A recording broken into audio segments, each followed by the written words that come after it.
22 जनवरी एक तारीखी दिन है, बिल्कुल तारीखी दिन है।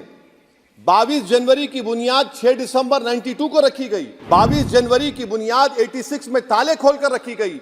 आज मुल्क के 17 करोड़ मुसलमान भारत के वजीर आजम पर एतमाद भरोसा नहीं करते, बिल्कुल नहीं करते, बता रहा हूं, खुल के कह रहा हूं। मैं जिम्मेदारी के साथ कह रहा हूं कि भारत के प्रधानमंत्री और उनकी सरकार भारत के मुसलमानों से उनकी शनाख्त को छीनना चाहते हैं।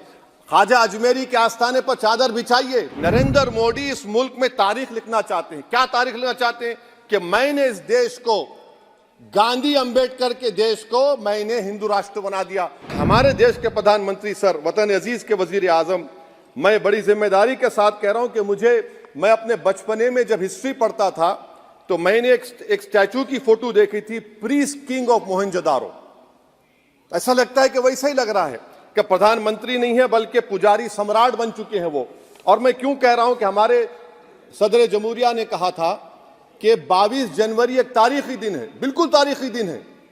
22 जनवरी की बुनियाद 6 दिसंबर 92 को रखी गई। 22 जनवरी की बुनियाद 86 में ताले खोलकर रखी गई।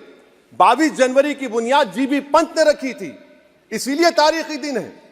और तारीखी दिन इसलिए भी है कि सर इसी ऐवान में 16 दिसंबर 1992 को हमने एक रेजोल्यूशन पास किया था। आप बताइए कि आज इस मुल्क में चाहे कोई सेकुलर पार्टी का हो या जो भी हो, वाले सब सेकुलर है, बुरा मैं हूं, किसी में हिम्मत नहीं है कि 6 दिसंबर की बात की जाए। और वो तारीखी दिन इसलिए भी है सर, इंसाफ करने वालों में एक एनसीएलटी के चेयरमैन, एक गवर्नर और एक नामजद शुदा रुकने पार्लियामेंट बैठे हुए थे। अब आप बताइए मेरे पास बचा क्या है? बचा यह है कि आर्टिकल 32 बचा है जिसको बाबा साहब अम्बेडकर ने दिया। आज मुल्क के 17 करोड़ मुसलमान भारत के वजीर आजम पर एतमाद भरोसा नहीं करते, बिल्कुल नहीं करते, बता रहा हूं, खुल के कह रहा हूं। अगर आप आर्टिकल 32 का ड्यू प्रोसेस ही खत्म कर देंगे तो फिर मेरे पास क्या बचेगा सर? क्या बचेगा? मैं तो यहां खड़े होकर वो सुप्रीम कोर्ट के मायानाज बेबाक वकील दुष्यंत दवे की तरह तो नहीं कह सकता। मुझे आज भी रूल ऑफ लॉ में भरोसा है, मुझे आज भी कानून पर, संविधान पर। ड्यू प्रोसेस तो फॉलो होना चाहिए, ड्यू प्रोसेस फॉलो नहीं हो रहा। एक तारीखी दिन 22 जनवरी था, एक तारीखी दिन 31 जनवरी था। सर रात के अंधेरे में अपील किए बगैर आप आरे लेकर रास्ता खोल देते हैं। क्या पैगाम दे रहे हैं सर? 600 साल की मेहरौली की मस्जिद को बगैर को नोटिस दिए आपने डिमोलिश कर दिया। मैं जिम्मेदारी के साथ कह रहा हूं कि भारत के प्रधानमंत्री और उनकी सरकार भारत के मुसलमानों से उनकी शनाख्त को छीनना चाहते हैं। ख्वाजा अजमेरी के आस्थाने पर चादर बिछाइए, मगर आप जो चादर मुझसे छीनना चाह रहे हैं, मेरी मस्जिद है, आप हर मस्जिद को छीनना चाहते हैं। आप बताइए 17 करोड़ मुसलमानों को क्या पैगाम दे रहे हैं आप कि आप हर मस्जिद को छीन लेंगे मुझसे? फिर मेरा वजूद किस माने रखता है? मेरा शनाख्त क्या माने रखता है? रूल ऑफ लॉ क्या माने? अच्छा, 1991 के प्लेसेस ऑफ वर्शिप एक्ट पर क्यों नहीं बोलते आप लोग? आप उस पर कायम है ही नहीं है।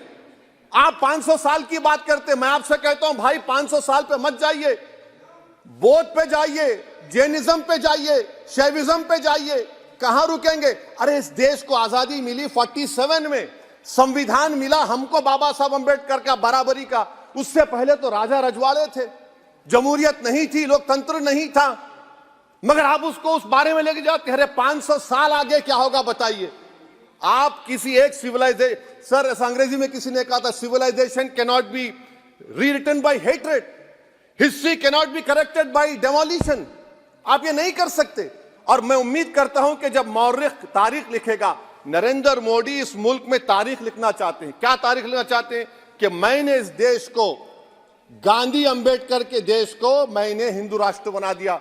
मैं उम्मीद करता हूं कि हमारे भारत के, हमारे हिंदू भाई देश के प्रधानमंत्री की सोच को नाकाम करेंगे। उन पर है, अब देखते हैं क्या होता है।